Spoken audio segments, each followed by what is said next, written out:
Dear students, good morning. Yesterday we were discussing about chemical properties of amines. So today we continue the chemical properties of amines. So after completing that, we will go for preparation and properties of diazonium salts. So first we complete the remaining properties of amines. So bromination is over already. Next, nitration process. So as I told yesterday, amino group is an ortho para director and a ring activating group. So the incoming electrophile will occupy ortho as well as para position. So take this aniline. Now the amino group is an ortho para director. So we do next electrophilic substitution reaction called nitration. For nitration process, we take nitrating mixture, concentrated nitric acid and concentrated sulfuric acid. So this mixture is called a nitrating mixture, will provide what electrophile?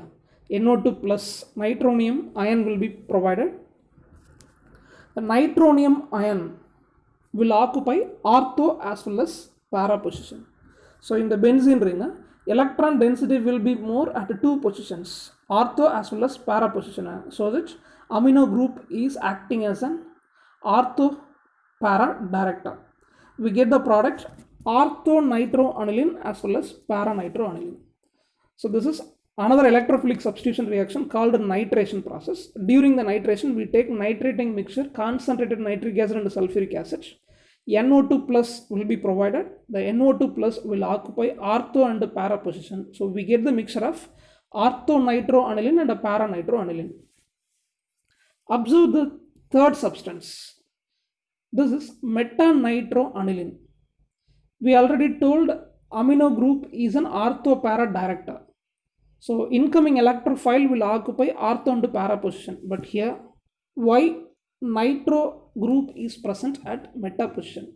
So this is one more question. So during the nitration process, why we are getting metanitroaniline? For this, the answer is anilinium ion is a meta director.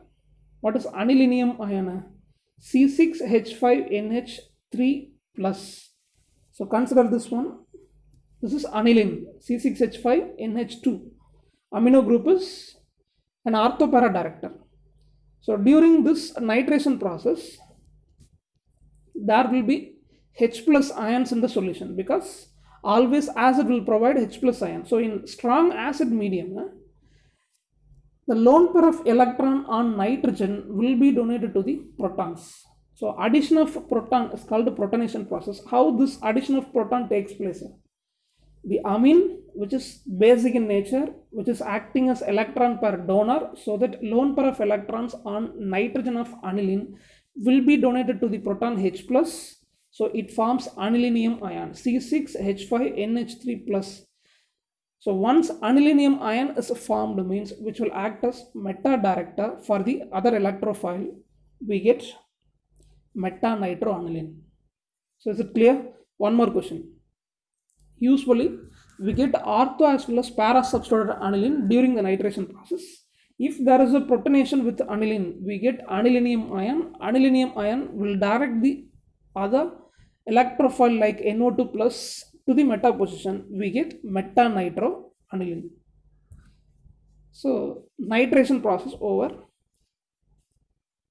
Selectively, if you want para nitroaniline, what can be done?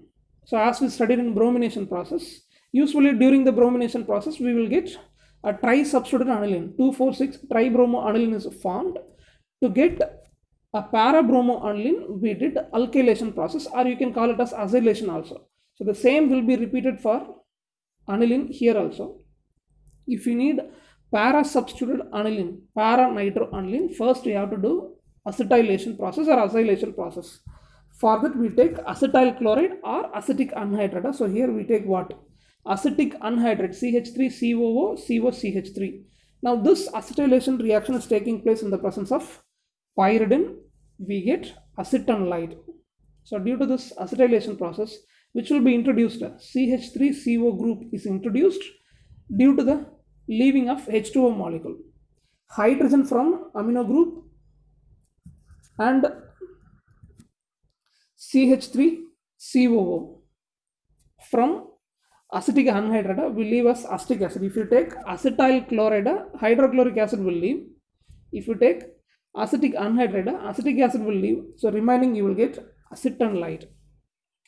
So to get para-nitroaniline, what is the first step? Add acetyl chloride or acetic anhydride.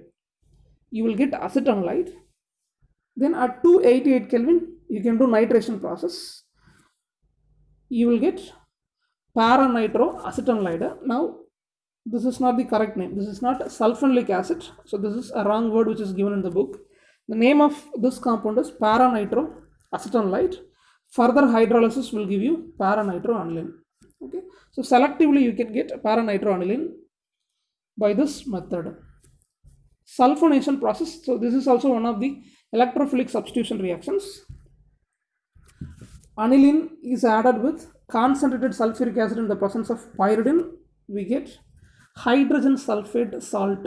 We get acetonlide, hydrogen sulfate salt. Further addition of nitric acid will give you para-aminobenzene sulfonic acid. So this is called a sulfonylic acid. Okay. At para position we have amino group. So this is called para-aminobenzene sulfonic acid, simply which is called as a sulfonylic acid, and which exists in the form of zwitterion. Okay. So zwitterion is an ion containing both the charges, positive as well as negative. So this is called as zwitterion. So we have completed totally 3 electrophilic substitution reactions. What are they? Bromination, nitration and sulfonation. The fourth one is Friedel-Crafts reaction. So it may be an alkylation process or acetylation process. Now the question is, aniline will undergo Friedel-Crafts acetylation or alkylation or not? This is one more question. Friedel-Crafts acetylation or alkylation is not possible. So in Friedel-Crafts acetylation or alkylation means we need anhydrous aluminum chloride or boron trifluoride or ferric chloride. Any one Lewis acid is necessary. Ordinary alkylation or acetylation means okay, there will be substitution process. But when we do Friedel-Crafts alkylation or acetylation means always we need an anhydrous aluminum chloride or ferric chloride. So a Lewis acid is necessary. But what happens during the Friedel-Crafts alkylation or acetylation? The amine will not undergo substitution reaction, rather it is acting as Lewis base. Already it is a base which has the capacity of donating a pair of electron, so which will behave as a Lewis base. So there will be a bond formation between the Lewis base and the Lewis acid, as we studied in ionic equilibrium lesson, isn't it? So electron pair donor will donate a pair of electron to electron pair acceptor. There is a formation of coordinate covalent bond. So instead of electrophilic substitution reaction, aniline will make a coordinate covalent bond with anhydrous aluminum chloride. So Friedel-Crafts alkylation, acetylation is not possible. So with this we have completed amines. 2 functional groups we have already completed in the lesson. One is nitro compound, another one is amine. Next we move into the another substance called a diazonium salt. In the properties of amines we studied how there is a formation of diazonium salts. So these 3 are examples of diazonium salts. Okay. Benzene diazonium chloride, para-toluene diazonium bromide, para-nitrobenzene diazonium tetrafluoroborate. So all these are examples of diazonium salts, and we know how to prepare the diazonium salt. And yesterday we were discussing about the stability of diazonium salts. Aliphatic as well as aromatic diazonium salts were discussed yesterday. Comparing the aliphatic diazonium salts like ethyl diazonium chloride, aromatic diazonium salt is a somewhat stable nature. When you take benzene diazonium chloride, which is stable for a shorter period than the aliphatic diazonium chloride. What is the reason? So this is the next one more question. This is due to resonance. So resonance is a principle for a molecule mainly due to stability. Okay, so if there is a resonance, the molecule will be stable. Resonance is nothing but more than one structure is possible for the molecule due to delocalization of charges. If there is a delocalization of electron, we will have more than one structure. So we call the concept as resonance. Due to resonance, the energy for the molecule will be reduced, so it becomes stable. So the same concept is applicable for diazonium salt also. When you take this diazonium ion C6H5N2 plus, and anion may be anyone, Br minus or Cl minus, so any one anion may be present. So we take diazonium ion. In diazonium ion, an electron will be shifted towards nitrogen. So this is called a shifting of pi electron. Due to that, to balance the bonds around each atom, pi electrons from the benzene ring is also shifting. So there is a delocalization of pi electron inside as well as outside of the benzene ring. There is a shifting of pi electron, or we may say there is a delocalization of pi electron as well as positive charge. You can observe the positive charge. So positive charge is at the ortho position here. Now it is at para position. Again it is at ortho position. So due to the delocalization of pi electron, there is a delocalization of positive charge also. So we get more than one structure for diazonium ion. If more than one structure is possible for a molecule, we call the structures as resonance structures or canonical structures, and the concept is called resonance. The concept or a phenomenon or property is called resonance. What is the application of resonance? Due to the canonical structures, overall energy of the molecule will be reduced, the molecule will be stable. Okay, and the stability will not exist for a longer period. This is also one more question. For diazonium salt, the stability is only for a shorter period, not for a longer period. This is one mark. Next one, how to prepare diazonium salt, as we studied in the properties of amine. When amine is added with a mixture of sodium nitrite and hydrochloric acid, that means this will provide what? Nitrous acid, HNO2 with NaCl. So aniline is added with a nitrous acid at 273 to 278 Kelvin, we get a diazonium salt. Benzene diazonium chloride is formed along with the liberation of sodium chloride and water. So this is the preparation method of diazonium salts. Next one, physical properties. Generally diazonium salts are colorless crystalline solids, and since it is a salt which is soluble in water, so in water it will be separated into cation as well as anion. This is soluble in water, which is stable in cold water. In hot water it will react. Then since it is salt in nature, which is a neutral substance, when you dip any litmus paper, blue or red litmus paper, there won't be any color change. So benzene diazonium salt, simply diazonium salts are neutral in nature, it won't change the color of litmus paper, and it is a very good electrical conductor because it provides cation and anion in the water. So the aqueous solution will act as an electrical conductor. Even if you take benzene diazonium tetrafluoroborate, this is also acting as an electrical conductor, which is stable as well as soluble in water also. So these are all the physical properties of diazonium salts. Next we move into the chemical properties. In two aspects we are going to discuss the chemical properties of diazonium salt. One is the liberation of nitrogen molecule. What is the formula for diazonium salt? C6H5N2 and any one anion like Cl minus, Br minus. So then N2, that means a diazo group will leave us nitrogen molecule. Okay. So first we are going to discuss some reactions. In these reactions, diazo group will leave us N2, nitrogen molecule. The next one, diazo group will be retained. So this is called the retention of diazo group. In two aspects we are going to discuss chemical properties. First one, the reactions in which there is a liberation of nitrogen molecule. Okay. So this is a public 3 mark question. How will you prepare benzene from benzene diazonium chloride? For that, we take the reactant benzene diazonium chloride. You may add it with hypophosphorus acid H3PO2 or else ethanol. By adding benzene diazonium chloride with the hypophosphorus acid or ethanol in the presence of cuprous ion, you will get benzene, C6H6 benzene, along with the liberation of nitrogen molecule. N2 molecule will be liberated.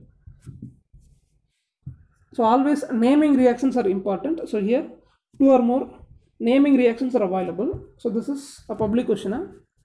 How will you prepare halobenzene like chlorobenzene, bromobenzene, iodobenzene? So how will you prepare these benzenes? For that we take benzene diazonium chloride with cuprous chloride or cuprous bromide or copper 1 cyanide, any one can be taken. If you take copper 1 chloride with the hydrochloric acid, we get chlorobenzene with the liberation of N2 molecule. So this N2 will leave as a molecule, gaseous molecule. So instead of copper 1 chloride, you can take copper 1 bromide also. In the presence of hydrogen bromide, you will get bromobenzene. If you take copper 1 cyanide, cuprous cyanide, in the presence of potassium cyanide, you will get cyanobenzene. So this is called a Sandmeyer reaction. Next one, Gattermann reaction. We will get the same product, chlorobenzene as well as bromobenzene.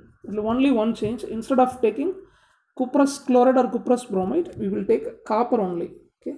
So benzene diazonium chloride is added with hydrochloric acid in the presence of copper, we get chlorobenzene. If a hydrogen bromide is added in the presence of copper, we get bromobenzene. This is Gattermann reaction. Next, how will you prepare iodobenzene from benzene diazonium chloride? For that, we are going to add potassium iodide. Okay. So when potassium iodide is added with benzene diazonium chloride, the Cl minus will combine with K plus. In the potassium iodide, we have K plus I minus. So Cl minus will combine with K plus, which is leaving us potassium chloride.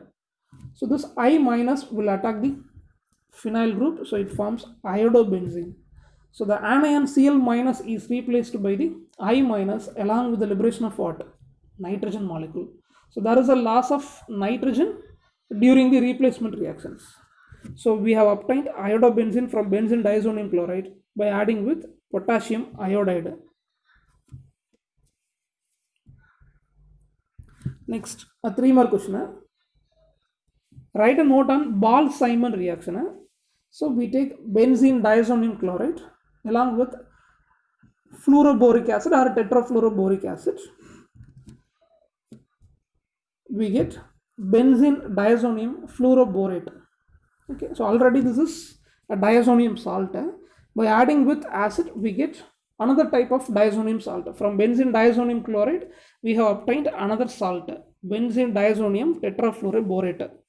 When we heat it, there is a liberation of nitrogen molecule and boron trifluoride. We get fluorobenzene. Okay, so fluorobenzene is obtained by heating benzene diazonium tetrafluoroborate. Next one, this is a public question. How will you get phenol from benzene diazonium chloride? This is simply heating with water. So you can heat diazonium salts with water at 283 Kelvin. You will get phenol with the liberation of nitrogen and hydrochloric acid. Right? So the anion Cl minus is replaced by what? OH minus. Okay. So hydrogen from the water and the Cl minus from the salt will leave us hydrogen chloride. Diazo group will leave us nitrogen molecule. Remaining we will get phenol.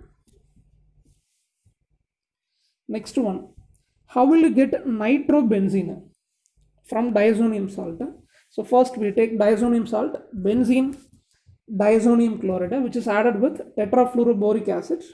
We get another diazonium salt, benzene diazonium tetrafluoroborate, which is added with sodium nitrate in the presence of copper and heated. There is a liberation of nitrogen molecule, formation of sodium tetrafluoroborate, we get nitrobenzene. So nitrobenzene is obtained from benzene diazonium chloride. Next one, public 3 mark, Gamberg reaction. So in Gamberg reaction, we will get biphenyl or diphenyl. For that we take benzene diazonium chloride, which is added with benzene. So there is a liberation of HCl.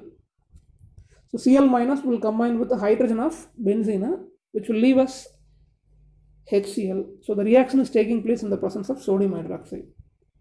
We get biphenyl or diphenyl along with the liberation of N2 molecule. Next, how will you convert aliphatic acid into aromatic acid? So this is the conversion of aliphatic acid into aromatic acid, so that we may use a diazonium salt. So we take benzene diazonium tetrafluoroborate, which is added with acetic acid. We get benzoic acid with the liberation of boron trifluoride, methyl fluoride, and nitrogen molecule. Right. So there is a liberation of nitrogen molecule, methyl fluoride, boron trifluoride, along with the formation of benzoic acid. So using the diazonium salt, we have converted aliphatic acid into aromatic acid. So with this, today's class over. Tomorrow we are going to discuss about chemical properties of diazonium salts, mainly the retention of azo groups. Okay, thank you.